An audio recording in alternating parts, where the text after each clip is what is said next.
Pemirsa, di tengah keretakan rumah tangganya dengan Nia Daniati bahkan sudah digugat cerai oleh Nia di Pengadilan Agama Jakarta Selatan, Farhad Abbas memenuhi panggilan polisi atas dugaan pencemaran nama baik yang dilaporkan Ahmad Dhani beberapa waktu lalu terkait ocehan Farhad atas Dhani di jejaring sosial.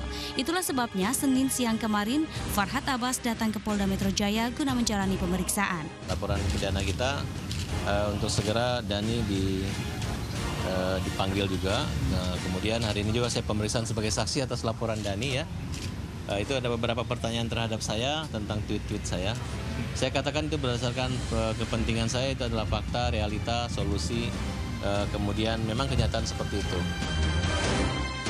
Banyak pihak semula menyangka jika Farhad Abbas dipolisikan oleh Arya Wiguna yang belakangan juga akan mensomasi Farhad.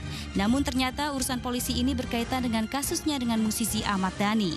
Hebatnya Farhad yang sudah diperiksa polisi justru kembali terdengar mengkritik dan akan mempolisikan Ahmad Dhani lantaran suka mengintimidasi Maya Estianty.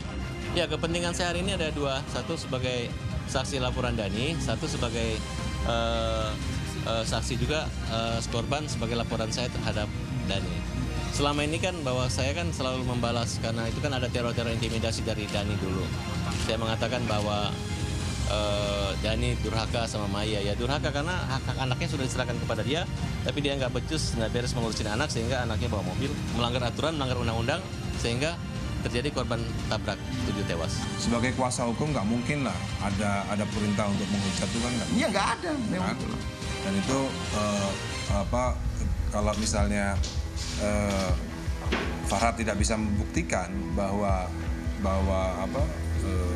Iya sebagai kuasa hukum. dia itu disuruh Maya untuk menghujat, ya kan? Berarti dia melakukan kebohongan juga ya? Iya. Nggak ada damai-damaian. Saya bukan Anton Medan. Maaf sama patung aja itu Pak. Saya bukan Anton Medan ya. Kalau Anton Medan kan memang udah kiai dia udah kiai. Kalau saya kan belum kiai. Saya mengatakan tidak merugikan siapa saja. Justru Dhani lah yang merugikan akibat kelalaiannya itu. Tapi kalau dibalik ya saya nggak tahu. Berarti kan bisa menjadi hal yang terbaliknya sah-sah saja. Saya kooperatif terhadap pemeriksaan. Saya gentle, saya akui itu tulisan saya dan saya tidak mempersulit dan. Kalau saya sih gini ya, kalau Farhad nggak masuk penjara, nanti saya pribadi yang akan ngatasin sendiri. Jadi saya nggak takut hukum.